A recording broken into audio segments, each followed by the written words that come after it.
ETF index mutual funds నేర్చుకుని stock మార్కెట్లో రాణించాలనుకుంటున్నారా? వెంటనే ఈ నెంబర్కి కాల్ చేయండి. నా కూతురు అమ్మా విన్ననీకే చాలా చెత్తగా ఉంది నువ్వు నాన్నని ప్రియుడు ప్రియుడు అనడం. అది మీ మదర్ తెలిస్తే అసలు ఏంటి అసలు ఆమె పరిస్థితిని ఒకసారి ఆలోచించావు అసలు నువ్వు? హలో బాస్, మీరేం నాకు క్లాస్ పీకాల్సిన అవసరం లేదు, నాకు పీపుల్ చెప్పాల్సిన అవసరం లేదు, ఓకేనా? ప్రపంచంలో చాలా సమస్యలు ఉన్నాయి అది అలాంటిది ఇప్పుడు ఈ చెత్త సమస్యను మనం తీసుకున్నాం. What the hell is happening here? I'm done.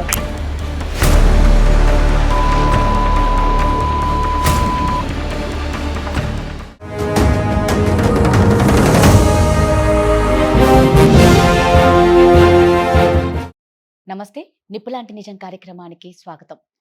నిజంగా ఇప్పటి కాలంలో అండి ఎవరికి కూడా బంధాలకు విలువ లేకుండా పోతుంది, ఏ బంధానికి కూడా. ఇక ప్రేమ విషయానికి వస్తే వాయి వరుస లేకుండానే ఎవరిని పడితే ఎలా పడితే అలా ప్రేమించడం, ఎలా పడితే అలా చంపుకోవడాలు అన్నీ అలాగే కనిపిస్తున్నాయి. అయితే ఈ రోజు మన దగ్గరకు వచ్చినది బాధితులు ఎవరు అంటే ఒక తండ్రి. 44 ఏళ్ల వయసున్న తండ్రిని 23 ఏళ్ల కూతురు ప్రేమిస్తుందంట. విననికి చాలా అసహ్యంగా ఉంది కదా, మాకు కూడా అలాగే ఉంది. సో దీని గురించి మనతో మాట్లాడడానికి మన లైఫ్ కోచ్ రామ్మెట్టు గారు ఉన్నారు, అడ్వకేట్ కృష్ణకాంత్ గారు ఉన్నారు. వారితో ఒకసారి మాట్లాడదాం. నమస్తే అండి. నమస్తే. నమస్తే అండి. సో నేను ఇందాక అన్నట్లు 44 ఏళ్ల తండ్రిని 23 ఏళ్ల కూతురు ప్రేమిస్తుందని ఆ తండ్రి మనల్ని కాంటాక్ట్ అయ్యారండి. ఒక్కసారి ఆయనతో మాట్లాడి అసలు ఆయన ప్రాబ్లం ఏంటో తెలుసుకుందాం.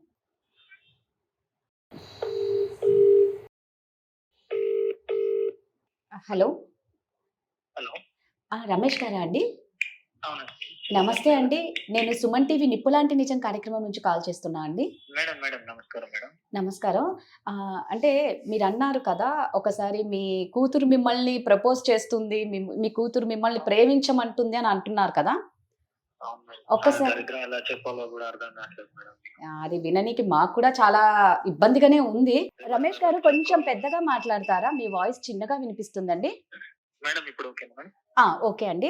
ఇక్కడ ఒక్కసారి అడ్వకేట్ కృష్ణకాంత్ గారు ఉన్నారు, లైఫ్ కోచ్ రామ్మెట్టు గారు ఉన్నారు. ఒక్కసారి మీ ప్రాబ్లం ఏంటో చెప్తారా అండి? Okay madam. సార్ ఇది ఎలా చెప్పుకోవాలో కూడా అర్థం కావట్లేదు సార్. ఏ తండ్రికి కూడా ఇలాంటి ఒక రోజు వస్తుందని అనుకోలేము. నా పేరు రమేష్ సార్. నా కూతురు నన్ను ఇష్టపడుతుంది అని చెప్పి చెప్తున్నారు సార్. రమేష్ గారు, ఆవిడ మీ సొంత కూతురేనా లేకపోతే? అంటే నాకు ఆల్రెడీ ఫస్ట్ మ్యారేజ్ అయింది సార్. నా వైఫ్ నన్ను వదిలేసి వెళ్ళిపోయింది సార్. ఓకే. నా ఆఫీస్ లో వర్క్ ఒక ఆవిడ నేను ఇష్టపడ్డాను సార్. తర్వాత ఆవిడని పెళ్లి చేసుకున్నాను. అప్పటికి నా కూతురికి తనకి ఆల్రెడీ డాటర్ ఉందన్నమాట. తనకి 17 years అప్పుడు. పెళ్ళి ఆల్మోస్ట్ 4 years అయింది సార్. సో ఇప్పుడు తనకి అప్పటి నుంచి తనని ఏం చేశారంటే హాస్టల్లో పెంచారు. నేను ఒక కూతురు లాగానే తనని చూసుకున్నాను. హాస్టల్లో పెరిగింది, గారాబంగా పెంచారు, అలానే చూసుకున్నాను. కానీ తను ఇలా మాట్లాడుతుంది అని ఏ తండ్రి అనుకోరు సార్. నాకు ఫోన్ చేసి నువ్వు నాతో ఇలా ఉండు అలా ఉండు అన్నట్టు మాట్లాడుతుంటే అసలు నేనేమో ఒక తండ్రి స్థానంలో ఉండి నేను అసలు తనకి ఎలా అర్థమయ్యేలా చెప్పాలనేది కూడా అర్థం కావట్లేదు. తను ఎలా అంటే నాతోటి ఒక బాయ్ ఫ్రెండ్ లాగా మాట్లాడు నువ్వు అన్నట్టు మాట్లాడుతుంది సార్. ఎప్పటి నుంచి మీతో ఇలా మాట్లాడుతుంది? తను యాక్చువల్లీ హాస్టల్లో పెరిగింది మేడం. నేను చిన్నప్పుడు మా మ్యారేజ్ అయినప్పుడు కూడా తను రాలేదు. అప్పుడు కూడా హాస్టల్లోనే ఉంది, హాస్టల్లో చదువుకుంటుంది. అంటే నా భార్యకి ఆల్రెడీ ఇంతకు ముందు మ్యారేజ్ అయింది. తను చనిపోయాడు వాళ్ళ హస్బెండ్.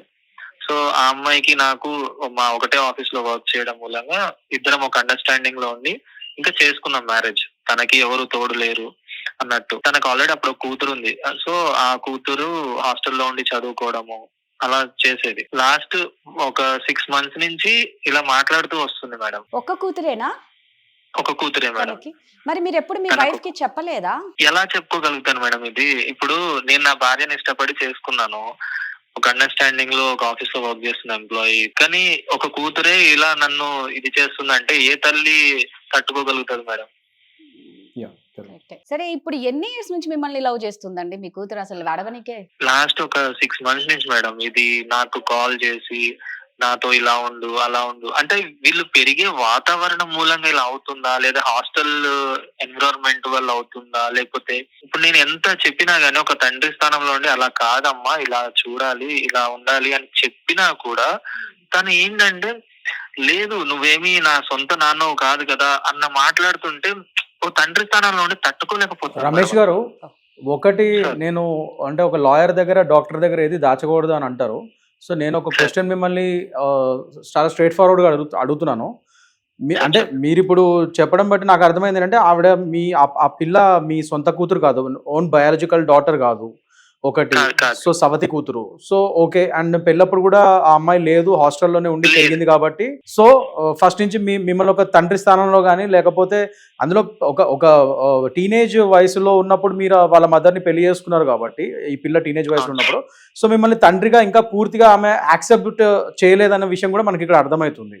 సో దానివల్ల కూడా సొంత ఫాదర్ కాదు కాబట్టి, సరే ఈ చిన్న వయసు ఆ అమ్మాయికి ఇంకా మెచ్యూరిటీ రాలేదు, చిన్నపిల్ల కాబట్టి అలా ఇలాంటి ఫీలింగ్స్ ఏదో డెవలప్ అయి ఉండొచ్చు, దట్ ఈస్ ఓకే. కానీ నేను మిమ్మల్ని అడిగే క్వశ్చన్ ఏంటంటే స్ట్రైట్ ఫార్వర్డ్గా నాకు నిజంగా చెప్పండి, మీరు గనక అలా ఆ అమ్మాయికి ఫీలింగ్స్ వచ్చే విధంగా మీరు ఎప్పుడైనా వేరే విధంగా బిహేవ్ చేశారు ఆ అమ్మాయితో? అది మా దగ్గర ఫ్రాంక్ గా చెప్పండి. నేను తనని కలిసింది కూడా లేదు. తను హాస్టల్లో పెరిగింది, ఎప్పుడో ఒకసారి వచ్చింది కానీ ఎప్పుడు కలిసింది లేదు. నేను ఒక కూతురు స్థానంలోనే, అంటే ఒక కూతురు ఎలా అని అలానే చూశాను కానీ వేరే విధంగా నా ఆలోచన లేదు, వేరే విధంగా నా అలాంటి ఉద్దేశం కూడా లేదు సార్. ఎందుకంటే రమేష్ గారు, నేను ఈ క్వశ్చన్ ఎందుకు అడుగుతున్నానంటే, ఒకవేళ మీరు చెప్పేది నిజము, ఖచ్చితంగా మీ సైడ్ నుంచి ఎటువంటి తప్పు లేదు, ఆ అమ్మాయే మిస్అండర్స్టాండ్ చేసుకొని వేరే ఫీలింగ్స్ డెవలప్ చేసుకుందంటే that is okay. But still మీరు మీ భార్యకి విషయం చెప్పకపోవడం ఎప్పటికైనా డేంజరే. ఎందుకంటే రేపటి రోజు మీరు ఆ పిల్లకి ఆమె ఫీలింగ్స్ని మీరు రెసిప్రోకేట్ చేయట్లే కాబట్టి రేపటి రోజు ఆమె మీ మీద తప్పుడు అలిగేషన్స్ కూడా వేసే ఛాన్సెస్ ఉన్నాయి.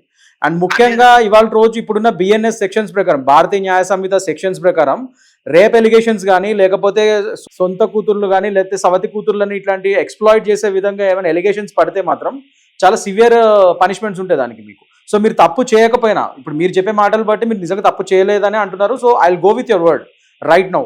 సో మీరు ఏం తప్పు చేయకపోయినా రేపటి రోజు మీరు ఇది దాచిపెడితే ఆ అమ్మాయి రేపటి రోజు ఏమైనా ఫాల్స్ ఎలిగేషన్స్ చేస్తే మీరే ఇరుకాట్లో పడతారు చాలా. So whatever it is, మీ భార్యతో క్లియర్గా కూర్చొని మాట్లాడండి. అండ్ ముఖ్యంగా అది ఎలా మాట్లాడాలి ఏంటంటే, నాకంటే ఎక్కువ ఇక్కడ లైఫ్ కోచ్ సార్ ఉన్నారు, ఆయనతో ఒకసారి మాట్లాడండి. Sir can guide you more better ఈ విషయంలో మాత్రం. కానీ లీగల్ పరంగా మాత్రం it will be a problem. మీరు తొందరగా ఈ విషయాన్ని సాల్వ్ చేసుకుంటే మంచిది అన్నది నా ఉద్దేశం. ఒకసారి సార్తో కూడా మీరు మాట్లాడండి. రమేష్ గారు, నాకు ఇంకో క్వశ్చన్ ఉందండి. మీరు పెళ్ళైనాక అసలు ఎన్నిసార్లు కలిసారండి ఈ అమ్మాయిని, మీ కూతుర్ని? పెళ్ళైనాక 1-2 సార్లు సార్, మేజర్ గా కలవలేదు సార్ అసలు. రైట్, మీరు కలిసిన ఈ 1-2 సార్లు తన బిహేవియర్ లో ఏమైనా అబ్నార్మాలిటీ ఏమైనా మీరు చూసారా? అంటే మీతో కొంచెం క్లోజ్ గా ఉండడము? అదే సార్, నేను ఒక తండ్రి స్థానంలో ఉండి ఎలా చూసుకోవాలో అలా నేను చూసుకుంటున్నాను. కానీ తను మాత్రము నా దగ్గర తండ్రి అని పిలవదు, నన్ను పేరు పెట్టి పిలుస్తుంది సార్. ఓకే. నేనేంటి అంటే, ఇప్పుడు హాస్టల్లో పెరుగుతుంది కదా కూతురు, అంటే నాకు పిల్లలు లేరు సార్. నా ఫస్ట్ భార్య నన్ను వదిలేసి వెళ్తుంది, నాకు పిల్లలు లేరు. సో ఇది హాస్టల్లో పెరుగుతుంది కదా, సో వచ్చింది ఒక్కసారైనా సరే గారాభంగా చూసుకున్నాను సార్. ఒక తండ్రి స్థానంలో ఉండి చూసుకున్నాను కానీ తను నాతోటి ఏంటి రమేష్ అన్నట్టు అలానే మాట్లాడేది నాతో. మీకు ఆమె కూతురు అనే ఫీలింగ్ ఉంది కాబట్టి మీరు తండ్రి లాగానే ఆలోచించి దగ్గర తీసుకొని ఉండొచ్చు. కానీ ఇప్పుడు ఆ అమ్మాయి ఫీలింగ్ లేదు చూడండి. లేదు సార్, తను ఎట్లా అంటే, అదేంది అలా మాట్లాడుతావు, ఇదేంది నువ్వు నాతో ఇలా మాట్లాడు, ఇలా ఎందుకు మాట్లాడట్లేదు, నువ్వు నా సొంత నాన్నవేం కాదు కదా అంటే. ఇప్పుడు ఇవన్నీ నా భార్యకు నేను చెప్పుకోలేను కదా సార్. తను బాధపడుతుంది. ఇప్పుడు ఈ ఒక కూతురు అనే వ్యక్తి, ఇప్పుడు తనకి కూడా తన కూతురు అంటే చాలా ఇష్టం. అరే నీ కూతురు ఇలా చేసిందంటే ఇప్పుడు తనేమనుకుంటది, నువ్వేదో చేసావన్న ఇదిలో తనే వెళ్తది. కానీ ఒక కూతురికి మనం నచ్చ చెప్పుకుని తనను మార్చాలని నేను అనుకున్నా. కానీ నేను తనకి ఎంత చెప్పినా గానీ, లేదు నువ్వు నాకు తోటి ఇలానే ఉండు, నాతో ఇలా ఉంటే నేను సంతోషంగా ఉంటాను అన్న విధంగా మాట్లాడుతుంటే, ఏ తండ్రి కన్నా సరే ఎలా చెప్పినా వినని పక్షాన్ని ఏం చేస్తాం సార్. ఇప్పుడు నేను చెప్పాల్సినంత వరకు నేను చెప్పగలిగాను సార్, ఇంకా నా వల్ల కాలేదు. అందుకే నేను సుమన్ టీవీ ద్వారానే తనతో చెప్దాము అంటే, ఒకసారి ఇక్కడ గైడెన్స్ తీసుకుందాము సార్ మేడం ద్వారా అని చెప్పి నేను కన్సల్ట్ అయ్యాను సార్. ఇది రమేష్ గారు ఖచ్చితంగా హెల్ప్ చేస్తామండి. కానీ ఒక్క విషయము, మీరు ఫస్ట్ ఆఫ్ ఆల్ తను చెప్తే తను బాధపడుతుందేమో మీ వైఫ్ కి అనేసి మీరు ఆగకండి. మన అడ్వకేట్ గారు చెప్పినట్టు ఫస్ట్ మీరు చెప్పండి. ఎందుకంటే తను బాధపడుతుందేమో అని మీరు చెప్పకుండా ఉన్నారంటే రేపు పొద్దున మీరే ఎరుగుతారు ఈ కేసులో. సో ఫస్ట్ అది చెప్పండి. బట్ దీనికి ఖచ్చితంగా మనం సొల్యూషన్ అయితే తీసుకొని వద్దామండి. మరి రమేష్ గారు, ఒకసారి మీ అమ్మాయికి కాల్ కలుపుతారా? మేడం ఇప్పుడే కలుపుతాను. आप जिस व्यक्ति से बात कर रहे हैं उसने आपकी कॉल को होल्ड पर रखा है। कृपया लाइन पर बने रहें। పిలవలేదు The నాన్న person పిలవలేదు you are speaking with and has more put important your ఈయన call on వాళ్ళ hold. వైఫ్ బాధపడుతుంది అని ఈయన భయపడి చెప్పట్లేదు. హలో, హలో రమేష్ చెప్పు. నాన్న అని పిలవడానికి కూడా నీకు ఎందుకు? నాన్న అని పిలవమన్నాను కదా నీకు, రమేష్ అని పిలుస్తావు ఎన్నిసార్లు చెప్పినా. ఇప్పుడేంటి నేను చెప్పిన కాన్సెప్ట్ నచ్చి కాల్ చేసావా? నీకు నేను ఎన్నిసార్లు చెప్పినా, ఎంతలా నచ్చ చెప్పినా నీ మైండ్ లో ఈ ఆలోచన మారదు. నీకు చెప్పి చెప్పి చెప్పి చెప్పి నాకు అవ్వట్లేదు. కొంచెం ఈ జనరేషన్ కి తగ్గట్టు ఆలోచించు. నువ్వేమన్నా నా సొంత తండ్రివా? కాదు కదా. జనరేషన్ జనరేషన్ అని మాట్లాడుతూ ఈ జనరేషన్ లో పుట్టిన వాళ్ళకైనా కొమ్ములు వస్తాయి కదా. చెప్పేది ఒక తండ్రి చెప్తున్నాడు అంటే ఎందుకు చెప్తున్నాడు అనేది వినాలి నువ్వు. ఆ మాత్రం కూడా వినకుండా నువ్వు ఇలా మాట్లాడుతుంటే ఎలా చెప్తావు? నీకు 40 సంవత్సరాల ఏళ్ళు పెట్టుకొని 60 సంవత్సరాల ఏళ్ళలాగా మాట్లాడుతున్నావు. కొంచెం అప్డేట్ అవ్వచ్చు కదా ఇప్పటికైనా. ఇది ఇంత కామన్ ఇప్పుడు. కామన్ ఏంటి కామన్ అని మాట్లాడుతున్నావు? అసలు సెన్స్ ఉండాలి. నువ్వు ఏ ఏజ్ లో ఉన్నావు, ఎలా ఉండాలి ఏంటి అనేది ఒక పెద్దవాళ్ళు చెప్తున్నప్పుడు, ఒక తండ్రి చెప్తున్నప్పుడు వినాలి. ఇంకెవరు చెప్తే ఏంటో. అందుకే నేను ఇప్పుడు సుమన్ టీవీలో మేడం అండ్ సార్ ఉన్నారు. నేను చెప్తే నీకు ఎలాగో నీ మైండ్ మారదు. ఏంటి ఏంటి ఏంటి? సుమన్ టీవీలో మేడం వాళ్ళు ఉన్నారు, ఒకసారి మాట్లాడతారు. ఓకే అంటే ఓకే అను. నువ్వు వాళ్ళకి ఎందుకు కాల్ చేసావు అసలు? నీకు ఇదే అనేది, నీకు వాళ్ళకెందుకు కాల్ చేసావు అంటే నీకు చెప్పి చెప్పి చెప్పి ఎంత 6 నెలల నుంచి నీకు అంటే ఎలా అంటే చంటి పాపలాగా చెప్తుంటే నువ్వు నీ మైండ్ అనేది నీకు ఓకే అంటే ఓకే అని చెప్పు, లేదంటే లేదని చెప్పు. నువ్వు ఎవరెవరికి కాల్ చేయడం ఎందుకు? కూతురు జీవితం నాశనం అవ్వద్దనే కదా ఇదంతా చేసేది. ఒక కూతురు జీవితం ఇప్పుడు ఇలా మారుతుంది అంటే ఏ తండ్రి తట్టుకోగలుగుతాడు? హలో స్నేహ, అమ్మా నమస్తే. వినిపిస్తుందా అమ్మా నా గొంతు? వినిపిస్తుంది. స్నేహ, ఒకటమ్మా, అంటే ఇక్కడ మీతో మాట్లాడడానికి లైఫ్ కోచ్ అండ్ అడ్వకేట్ ఉన్నారు. ఫస్ట్ వారు చెప్పేది నువ్వు బాగా వినమ్మా. ఇప్పుడు నీకు వినే వయసు లేనట్టుంది, అర్థం చేసుకునే మనసు అంతకన్నా లేనట్టుంది. నువ్వు మాట్లాడిన విధానం నేను విన్నాను. ఒక్కసారి వీరు మాట్లాడతారు, నువ్వు ఒకసారి మాట్లాడమ్మా. అమ్మ స్నేహ, నా పేరు కృష్ణకాంత్ అమ్మ, అడ్వకేట్ని నేను. ఇప్పుడు మీరు మాట్లాడిందంతా విన్నాను నేను, కాన్వర్జేషను. సో అమ్మ, నేను చెప్తుంది ఏంటంటే మీరు చేసేది చాలా తప్పమ్మా. ఎందుకంటే ఒక తండ్రి స్థానంలో ఉన్న వ్యక్తితో మీరు అట్లా బిహేవ్ చేయకూడదు. అండ్ మోస్ట్ ఇంపార్టెంట్లీ సార్ ఇప్పుడు జనరేషన్ అంతా అదే ఫాలో అవుతుంది కదా, ఎందుకు తప్పు అవుతుంది? జనరేషన్ ఫాలో అవడం ఏంటమ్మా? ఏ జనరేషన్లో అయినా సరే తప్పే. And most importantly A generation ఇది ఫాలో అవ్వట్లేదు. ఏ జనరేషన్ ఫాలో అవుతుంది? మీ జనరేషన్లో ఇలాంటివి చేసేటోళ్ళు ఎవరున్నారు చెప్పమ్మా, నాకు అర్థం కావట్లేదు. ఎవరు లేరు అట్లా. మీడియాలోనే ఉన్నారు కదా సార్, మీరు చూస్తూనే ఉంటారు కదా రోజు ఇలాంటివి జరుగుతున్నవి. మళ్ళీ మీరే నన్నే క్వశ్చన్ చేస్తున్నారు. అమ్మ, నువ్వు ఫస్ట్ ఆఫ్ ఆల్ నీ యాటిట్యూడ్ తగ్గించుకో. నువ్వు చేస్తుంది తప్పు చేస్తున్నప్పుడు పెద్దవాళ్ళు చెప్తున్నప్పుడు ఒకసారి వింటం నేర్చుకో. అండ్ మోస్ట్ ఇంపార్టెంట్లీ అసలు ఎందుకు చెప్తున్నారు ఏంటనేది ఆలోచించు. ఎందుకంటే నీ మంచి కోసమే చెప్తున్నాం. తండ్రి స్థానంలో ఉన్న వ్యక్తి అతను వేరే ఏదో వ్యక్తి కూడా కాదు, బయట వ్యక్తి కూడా కాదు. నువ్వు బయట వ్యక్తిని నీకంటే ఏజ్ లో పెద్దవాడిని ఎవరినో లవ్ చేస్తున్నావు అంటే దట్స్ ఎ డిఫరెంట్ స్టోరీ. నీకు తండ్రి వరుస అయినా డైరెక్ట్ గా తండ్రి అవుతాడు ఆయన. నీకు సవతి తండ్రి అయినా కూడా తండ్రే కదా. సో నువ్వు కొద్దిగా ఆలోచించావు. అమ్మా స్నేహ, ఒక తండ్రిని ప్రియుడిలాగా ఫీల్ అయ్యి ఆయనతో అని మాట్లాడుతున్నావు చూడు, విననికి ఎంత చెత్తగా ఉంది తెలుసా? అసలు నిజంగా చెప్తున్నా, మీ నాన్న ఆయన నాన్నే. నువ్వు ఎంత కాదనుకున్నా మీ నాన్నే అమ్మా, అది గుర్తు పెట్టుకో. కాదు కదండి, కన్న తండ్రే కాదు అన్నది కాదమ్మా. నిన్ను కన్న తల్లే కదా పెళ్లి చేసుకుంది. నిన్ను కన్న ఫస్ట్ ఆఫ్ ఆల్ తండ్రి కాదు కదా. అమ్మ, నీ బిహేవియర్ తో మీ మదర్ ఎంత బాధపడతారో ఆ విషయం తెలుస్తుంది అసలు. ఫస్ట్ ఆఫ్ ఆల్ నీకు అసలు మీ మదర్ కి తెలిస్తే అసలు ఏంటి అసలు ఆమె పరిస్థితిని ఒకసారి ఆలోచించావు. అసలు నువ్వు అసలు మీ కుటుంబం ఎంత చిన్న భిన్నం అవుతుందో నువ్వు ఆలోచిస్తున్నావు. అసలు దీని రిపర్కషన్స్ గురించి అలా తప్పమ్మా. మేడం చెప్పేది మేము చెప్పేది మీ మంచి కోసమే కదా. అమ్మా విననీకే చాలా చెత్తగా ఉంది నువ్వు నాన్నని ప్రియుడు అనడం. ఫస్ట్ అది ఆపు. కన్న తండ్రి కాకపోయినా వరుసకు తండ్రి అవుతాడు అతను. అండ్ అసలు కాల్ మాట్లాడడం స్టార్ట్ చేసినప్పుడే చెప్పు రమేష్ ఏదేదో బాయ్ ఫ్రెండ్ పిలిచినట్టు తోకాతోండం లేకుండా మాట్లాడుతున్నాండి. హలో అది నా ఇష్టం, నేను ఎలా కావాలంటే అలా పిలుచుకుంటానండి. మీరేం నాకు మీకు చెప్పాల్సిన అవసరం లేదు. నేను ఏం చేస్తున్నానో నాకు తెలుసు. స్నేహ, నేను చెప్పేది ఏంటంటే నువ్వు ఫస్ట్ ఆఫ్ ఆల్ నీ యాటిట్యూడ్ తగ్గించుకో అమ్మా. నేను మంచి కోసం చెప్తున్నాము. మీ ఫాదర్ మమ్మల్ని అప్రోచ్ అయ్యి మమ్మల్ని హెల్ప్ అడుగుతున్నారు కాబట్టి మేము ఇవాళ రోజు నీతో మాట్లాడతాం జరుగుతుంది. ఎందుకంటే సుమన్ టీవీలో మేము జనరల్లీ ఒక నిపులాంటి నిజం అని చెప్పి ఒక ప్రోగ్రామ్ చేస్తున్నాం. సో ఆ ప్రోగ్రాంలో ఇట్లాంటి సమస్యలు వాళ్ళు ఉన్నప్పుడు మాకు ఫోన్ చేస్తే మేము వాళ్ళకి సాల్వ్ చేయడానికి లీగల్గా కానీ and what ever might be the ways మేము ట్రై చేస్తాం వాళ్ళకి హెల్ప్ చేయడానికి. సో నువ్వు చేస్తుంది తప్పు, రేపటి రోజు దీని పర్యావసనాలు నీకు అర్థం కావట్లేదు, అది తెలియజేయడానికి. ఎందుకంటే మీ ఫాదర్ భయపడుతున్నారు, బాధపడుతున్నారు. సో ఆయన గురించి మేము బాధపడి సరే పాపం ఒక హెల్ప్ చేద్దామని చెప్పి మేము ఇవాళ రోజు నీతో మాట్లాడడం జరుగుతుంది. సో ఫస్ట్ వన్ నీ కొద్దిగా యాటిట్యూడ్ ని అండ్ టోన్ ని తగ్గించుకో అమ్మా పెద్దవాళ్ళతో మాట్లాడుతున్నప్పుడు. హలో బాస్, మీరేం నాకు క్లాస్ పీకాల్సిన అవసరం లేదు, నాకు మీతో చెప్పాల్సిన అవసరం లేదు, ఓకేనా? ఫస్ట్ ఆఫ్ ఆల్ నాకు కూడా అర్థం కావట్లేదు, మనం చాలా ప్రపంచంలో చాలా సమస్యలు ఉన్నాయి మనకి. అలాంటిది ఈ సరే ఆయన అడిగాడు కదా అని చెప్పి చెత్త సమస్యను మనం తీసుకున్నాం. పైనుంచి ఆమె ఇట్లా మాట్లాడతాం, అసలు ఏమైతుంది ఇది ఏంటి, ఇంతకంటే మంచి సమస్యలు దొరకలేదా? ఆ అమ్మాయి ఏమో అసలు ఇంత కూడా కామన్ సెన్స్ లేకుండా పెద్దవాళ్ళని రెస్పెక్ట్ లేకుండా ఇలా మాట్లాడుతుంది. What the hell is happening here? I'm done.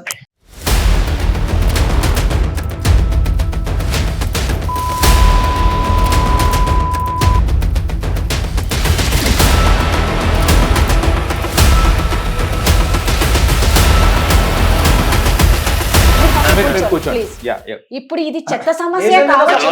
అవునవును, కాదు, కరెక్ట్ అండి, కరెక్ట్. ఇది చెత్త సమస్య కావచ్చు. ఏమంటే లేడీస్ కొద్ది కామన్ సెన్స్ ఆమెకు ఉండాలి కదా, ఒక అమ్మాయి అయ్యండి అదేండి. ప్లీజ్ అసలు ఏం మైక్ మాట్లాడుతుందో పెట్టుకోండి. అర్థం కాదు కావట్లేదు. కాదు కాదు కాదు కృష్ణకాంత్ గారు, ఇది కరెక్టే, ఇది ఒక చెత్త సమస్య, కానీ దీనికి సొల్యూషన్ ఇవ్వాల్సిన బాధ్యత మనది. Right, సమాజంలో ఇలా చాలా మంది ఉన్నారండి. ఇప్పుడు ఆ ఫాదర్ ఆ మదర్ ఇబ్బంది పడుతున్నారు, ఇలాంటి అమ్మాయిలు ఎంత మంది ఉన్నారో. కరెక్టే అండి, but the way she speaking అది చాలా తప్పు కదా. Right అండి. అది తప్పు చేస్తున్న ఆమెకి మనం మంచి చెప్తుంటే పెద్దవాళ్ళమే అండి, she has to understand that. Minimum Yeah. Common sense లేదు. స్నేహ, నేను నీకు లాస్ట్ టైం చెప్తున్నానమ్మా, మీ మంచి కోసం చెప్తున్నాం ఇప్పుడు నేను, నువ్వు కొద్దిగా జాగ్రత్తగా విను. నెక్స్ట్ నేను కానీ సార్ కానీ మేడం కానీ మాట్లాడేది క్లియర్గా విను, లేదంటే దీని పర్యావసనాలు లీగల్గా కూడా చాలా గట్టిగా వెళ్తాయి. I will make sure that I will take action on you. That's a defence story. But నువ్వు ఫస్ట్ పెద్దవాళ్ళు కాబట్టి చెప్పేది విను ఒకసారి క్లియర్గా. బేసిక్లీ ఇప్పుడు ఈ అమ్మాయి ఉన్న ఏజ్ కి మనం ఎన్ని చెప్పినా వినటానికి టైం పడుతుందండి. సో ఇలాంటి సమస్యని ఆ అమ్మాయి జీవితం లైక్ యూనో నాకేంటంటే ఇప్పుడు అందరినీ పబ్లిక్ చేసేసి మనం ఇప్పుడు మాట్లాడి ఆమె పరువు పోవడం నాకు ఇష్టం లేదు. సో బెస్ట్ ఏంటంటే ప్లీజ్ దీన్ని ఇక్కడికి ఆపేద్దాం మనము, ఇది ఆఫ్ ద రికార్డ్ చూద్దాం మనము. ఖచ్చితంగా అమ్మాయిని పిలిపించి Yes. వాళ్ళ ఫాదర్ని కూడా పిలిపించి let us try to get a solution. కానీ ఇలా పబ్లిక్ అయితే చేయదు. ఆ అమ్మాయి ఎంత రూడ్ గా మాట్లాడినా కూడా at the end of the day ఒక అమ్మాయి, ఆమెకి ఫ్యూచర్ ఉంది, నాకు ఆ ఫ్యూచర్ మీద ఇంపాక్ట్ పడటం ఇష్టం లేదు. Exactly. So let us do it off the that is better. Of the record చేద్దామండి ఇది. ఎందుకంటే అమ్మాయికి చెప్తే అర్థమయ్యే పరిస్థితులు లేదు, డైరెక్ట్ ఫేస్ టు ఫేస్ పిలిచి వాళ్ళని ఒకసారి మాట్లాడితే బెటర్ అనిపిస్తుంది నాకు కూడా. That will be better. Sure, okay Yeah, అండి. yeah. మీరు ఏం చేసుకుంటారో అది చేసుకోండి, నాకైతే అవసరం లేదు, నేనైతే కాల్ కట్ చేస్తున్నాను. మినిమం రెస్పాన్సిబిలిటీ లేదు, యూనో. అసలు ఏంటి ఇలా ఎంత మంది ఇదే అమ్మాయిలు సార్, ఇదే నేను సార్. అదే ఈ చెప్తున్నా, అమ్మాయికి attitude నేను పరంగానే చాలా చెప్పి problematic గా ఉంది. 6 నెలల నుంచి ఆ అమ్మాయికి she needs some behavioural therapy also sir. ఏంటి రమేష్ గారు మీరు ఏదో చెప్తున్నారు? ఇదే మేడం, ఇంతలా నేను గత 6 నెలల నుంచి ఒక చంటి పాపలాగా చెప్తున్నా కూడా తను బిహేవియర్ ఇలానే నాతోటి. నువ్వు ఇలా మాట్లాడు, అలా ఎలా ఇప్పుడు చిన్నపిల్ల అండర్ ఏజ్ మైనర్ అంటే మనం కూడా ఇంకా కౌన్సిలింగ్ ఇవ్వచ్చు అండి. ఆ అమ్మాయి ఇప్పుడు షీఈ్ అ మేజర్ కదా, అవును, ఆమెకు తెలుసు ఏం చేస్తుంది. అవును. షీఈ్ లైక్ ఎంత అండి ఏజ్? 23 ఎంత ఉంటుంది అమ్మాయికి ఇప్పుడు? ఎగ్జాక్ట్లీ 22 అంటే she's not a small age. తనకి తెలుసు కదా మంచి చెడు తెలిసి ఉండాలి. పెద్దవాళ్ళు చెప్తున్నప్పుడు అర్థం చేసుకోవాలి కదా. జనరేషన్ అని పైనుంచి మనతోనే వితండవాదాలు చేస్తున్నారు. అసలు అమ్మాయి అదే సార్, విన్నర్. ఇదేంటంటే హాస్టల్లో పెరగడం వల్ల కొంచెం ఈ గారాబం చేయడం వల్ల ఇట్లా తయారైంది. ఈ హాస్టల్ కల్చర్ ఒకటి, ఈ బయట ఎక్కడ హైదరాబాదేనా అండి? ఇక్కడేనా? ఇక్కడే సార్, ఈ హైదరాబాద్ ఇక్కడ ఈ చుట్టుపక్కల మనకు తెలుసు ఇవాళ రేపు వర్కింగ్ ఉమెన్స్ హాస్టల్ కానీ అది కానీ ఇది కానీ ఇంకా ఈ చదువుకునే పిల్లలు కానీ వీళ్ళందరూ అయినో కల్చర్ కూడా చాలా పాడైపోతుందండి. అది చాలా చూసుకోవాలి. పేరెంట్స్ కంపల్సరీ మానిటర్ చేసుకోవాలి. పిల్లలు ఎక్కడ వేరే ఊర్లలో చదువుకుంటున్నారు కదా సిటీస్ లో అని చెప్పి వదిలేకూడదు. ఇగో మానిటరింగ్ సరిగ్గా లేకపోతే ఇట్లాంటి పర్యావసనాలే మనం చూడాల్సి వస్తుంటది. రమేష్ గారు మీ బాధ మాకు అర్థం అయ్యింది. నిజంగా మీరు చాలా మంచి పర్సన్ అని మాకు క్లియర్ గా, అందుకే మమ్మల్ని కాంటాక్ట్ అయ్యారు. ఇదే మీ ప్లేస్ ఇంకొకరికన్నా తీసుకుని ఉంటే ఎలా ఉండేదో. కొందరు అడ్వాంటేజ్ తీసుకో. Very disgusting. ఇప్పుడు తన మైండ్ మార్చాలనే మేడం. ఏంటంటే తన లైఫ్ మేడం. ఇప్పుడు మనం ఇవాళ ఉంటాం, రేపు పోతాం మేడం. కానీ ఫ్యూచర్ లో తన కాళ్ళ మీద తను ఉండాలి. కొంచెం ఒక ఏజ్ అండర్స్టాండింగ్ రావాలి, ఎవరితో ఎలా ఉండాలి, ఎలా మాట్లాడాలి అనేది తన గురించి ఆలోచించే మేడం. మీ బాధ అర్థమైంది. ఇప్పుడు రామ్ గారు చెప్పినట్లు, కృష్ణకాంత్ గారు చెప్పినట్లు ఇది ఆఫ్ కెమెరా మనం డిస్కషన్ చేసుకుందాం. మీరు ఒకసారి మీ అమ్మాయిని తీసుకొని రండి, ఒకసారి మేము కౌన్సిలింగ్ డైరెక్ట్ గా కౌన్సిలింగ్ ఇవ్వడానికి ట్రై చేస్తాం రమేష్ గారు, దట్ విల్ బి బెటర్. అమ్మాయి వినే పరిస్థితి ఎందుకంటే ఇది డైరెక్ట్ గా కూర్చొని మాట్లాడితే గానీ కౌన్సిలింగ్, ప్రాపర్ కౌన్సిలింగ్ కావాలి అమ్మాయికి. Yeah. ఓకేనా అండి? Sure, ఒకసారి sure. మీరు Okay, sure. Thank మమ్మల్ని you. పర్సనల్ గా కలవండి, మీ అమ్మాయిని తీసుకొని రండి, మనం ఒక Sure. సొల్యూషన్ ఇద్దాం. ఓకేనా? ఓకే, థ్యాంక్ యూ రమేష్ గారు. Thank you. Thank you. ఇది క్లాసిక్ ఎగ్జాంపుల్ అండి. ఏంటంటే అసలు పేరెంట్స్ అప్బ్రింగింగ్ ఎంత ఇంపార్టెంట్ అనేది ఇక్కడ క్లియర్లీ తెలుస్తుంది. ఈ అమ్మాయి చిన్నప్పటి నుంచి హాస్టల్లోనే పెరిగింది చూడండి. అంటే ప్రీవియస్ ఫాదర్ ఉన్నప్పటికీ కూడా చిన్నప్పటి నుంచే హాస్టల్లో పెరిగి హాస్టల్ ఎన్వైరన్మెంట్ లో ఉండి తల్లిదండ్రులు సరిగ్గా చూసుకోక యూనో వాళ్ళ అప్బ్రింగింగ్ అనేది డైరెక్ట్ గా ఇంపాక్ట్ పడలేదు చూడండి. పడకపోయేసరికి అసలు మైండ్ సెట్స్ ఎలా మారిపోయినాయి అంటే అసలు వరుసలు తెలియక సో అండ్ ముఖ్యంగా ఒకటి ఇదివరకు అంటే మనం కూడా పెరిగాము, నేను కూడా ఒక విధంగా చెప్పాలంటే చిన్నప్పుడు హాస్టల్లో చదివాను, కానీ అది వేరే, అక్కడ స్ట్రిక్ట్ గా ఉంటుంది, అది వేరే ఉంటుంది. ఇప్పుడున్న హాస్టల్స్ అంటే బయట ఈ వర్కింగ్ ఉమెన్స్ హాస్టల్స్ కానీ లేదా ఇతరత్ర హాస్టల్స్ కానీ ఈ స్ట్రిక్ట్నెస్ అయితే ఉండదు కదా, వాళ్ళు మేజర్లు అయిన తర్వాత. సో వాళ్ళు ఎట్లా విచలవిడిగా వాళ్ళకి స్వేచ్ఛ ఉంటుంది. సిటీస్ లో ముఖ్యంగా ఇక మనకు తెలుసు పబ్ కల్చర్ అని, ఆ కల్చర్ ఈ కల్చర్ అన్ని కల్చర్స్ ఉన్నాయి. సో వాళ్ళకి ఆ విపరీతమైన ఆ చుట్టుపక్కల సర్కిల్ కూడా వాళ్ళందరూ కొద్దిగా అదేంటి దిగజారే విధంగానే బిహేవియర్ గా ఉంటుందని నేనైతే గమనిస్తున్నాను ఈ మధ్య చాలా. అండ్ ముఖ్యంగా ఇప్పుడు మనం చూసుకుంటే ఈ రోజుల్లో ఈ అంతా వీళ్ళకి యువతకి ఏంటంటే వీళ్ళకి ఇప్పుడు వాళ్ళ ఫాదర్ మీద ఈ ఓటీటీ ప్లాట్ఫామ్స్ కూడా రకరకాల మీరు చూస్తే కంటెంట్ ఇట్లాంటి డిస్గస్టింగ్ కంటెంట్స్ కనబడుతున్నాయి. సో అవి కూడా చూసే ఇన్ఫ్లుయెన్స్ అవుతున్నారని కూడా అనిపిస్తుంది నాకైతే. సో ఇన్ఫ్లుయెన్స్ అనేది మల్టిపుల్ సోర్సెస్ నుంచి ఉన్నాయి. అమ్మాయి ఒక మాట చెప్పాలంటే అంటుంది, విన్నారా? ఈ జనరేషన్ లో ఎలా ఉంటారో మీకు తెలీదా అనేది. అంటే అదే గొప్ప అనుకుంటారు, అది గొప్ప అనుకుంటున్నారు. ఎగ్జాక్ట్లీ ఈ జెన్జీ మెంటాలిటీ అనుకుంటున్నారు వాళ్ళది. కానీ జెన్జీ అంటే అదే జెన్జీలో మంచి చదువుకునే వాళ్ళు, పద్ధతి ప్రకారం ఉండేవాళ్ళు, ఎంతో దేశానికి పనికొచ్చే పనులు చేసే వాళ్ళు కూడా ఉన్నారు. ఒక జనరేషన్ మొత్తం మనం బ్లేమ్ చేయలేం. అయితే వీళ్ళ జనరేషన్ పేరు చెప్పుకొని ఇలాంటి తప్పుడు వేషాలు వేస్తున్నారు. వాళ్ళకి ఒక నెపం కావాలి అంతే. సో మొత్తం జనరేషన్ కూడా బ్లేమ్ చేయలేం మనం. అయితే వీళ్ళకి విలువలు కూడా తెలిసొచ్చే విధంగా మనం కూడా చెప్పడానికి ట్రై చేయాలి. పెద్దవాళ్ళు కూడా మీరు అన్నట్టు సార్ అన్నట్టు parenting, the right parenting is very important. అది కూడా చాలా ఇంపార్టెంట్ అక్కడ. ఇప్పుడు ఈ అమ్మాయి కూడా చూడండి, ఇప్పుడు జనరల్ గా ఇప్పుడు వీళ్ళ సర్కిల్ అంతా ఎలా ఉంటుంది అంటే, నీకు బాయ్ ఫ్రెండ్ లేడా, అయ్యా ఇంకా బాయ్ ఫ్రెండ్ లేడా అంటే చిన్న బాయ్ ఫ్రెండ్ లేకపోతే ఎగ్జాక్ట్లీ ఆ ప్రెషర్ కూడా ఎక్కువ ఉంటుంది వాళ్ళకి నిజంగా. ఇంకా నీకు ఎవరు లేరా, అదేంటి నీకు గర్ల్ ఫ్రెండ్ లేదా, నీకు బాయ్ ఫ్రెండ్ లేదా అని చెప్పి అంటే ఇట్లా వీళ్ళని ఒక ఈ సొసైటల్ ప్రెషర్స్ కూడా, అంటే సొసైటల్ ప్రెషర్ అంటే మన టైంలో ఇంకా నువ్వు పెళ్లి చేసుకోలేదా అని ఉండేది. ఇప్పుడేమో ఇప్పుడున్న జనరేషన్ నీకు ఇంకా ఎవరు లేరా, ఇంకా బాయ్ ఫ్రెండ్ లేడా గర్ల్ ఫ్రెండ్ లేడా అని వాళ్ళ చుట్టుపక్కల వాళ్ళ ఫ్రెండ్సే వాళ్ళని ప్రెషరైజ్ చేసే విధంగా ఉంటుంది. సో దాని పరంగా వీళ్ళు ఏం చేయాలో అర్థం కాక కొందరు ఒక రైట్ రిలేషన్షిప్ దొరక సో ఇలాంటి తప్పుడు ఆలోచనలు కూడా వచ్చే ఛాన్సెస్ ఉన్నాయి సార్ అన్నట్టు. 100% వాళ్ళకి ఏంటంటే ఎంత ఎక్కువ మందితో రిలేషన్ ఉంటే అంత గొప్ప. Currently that is more disgusting. Multiple partners అది ఇది ఏవో చాలా వచ్చాయండి. ఇప్పుడు అంతా నాకు కూడా తెలియదు. అది సిచ్యువేషన్షిప్ అని ఇంకోటి ఏదో చెప్తున్నారు. అవన్నీ ఏవో చెప్తున్నారు. అసలు నేను అసలు పొద్దున్న వస్తే అవన్నీ చూస్తుంటే ఐఎమ్ గెటింగ్ షాక్డ్ అసలు ఏంటివన్నీ అని చెప్పి. సో మీరు అన్నట్టు నిజంగా ఆఫ్ ది కెమెరానే మనం ఒకసారి కౌన్సిలింగ్ ఇచ్చి వాళ్ళకి ఒక సొల్యూషన్ ఇస్తాం. ఇట్స్ వెరీ సెన్సిటివ్ మ్యాటర్ అండి. డెఫినెట్ గా మనం ఇది పర్సనల్ గా మాట్లాడితేనే ఆమెకు కూడా బెటర్ గా ఉంటుంది, ఇట్లా ఫోన్ లో మాట్లాడేది కాదు. రైట్. సో ఇదండి, ఇప్పుడు మేము కెమెరా ముందు మేము ఇంకా ఎక్కువ చేయడం బాగోదు అని కరెక్ట్ గా చెప్పారు గెస్ట్స్. సో కాబట్టి నెక్స్ట్ ఎపిసోడ్ లో దీని ఎండింగ్ ఏంటో మేము చెప్తాం. థ్యాంక్ యూ అండి. వెల్కమ్.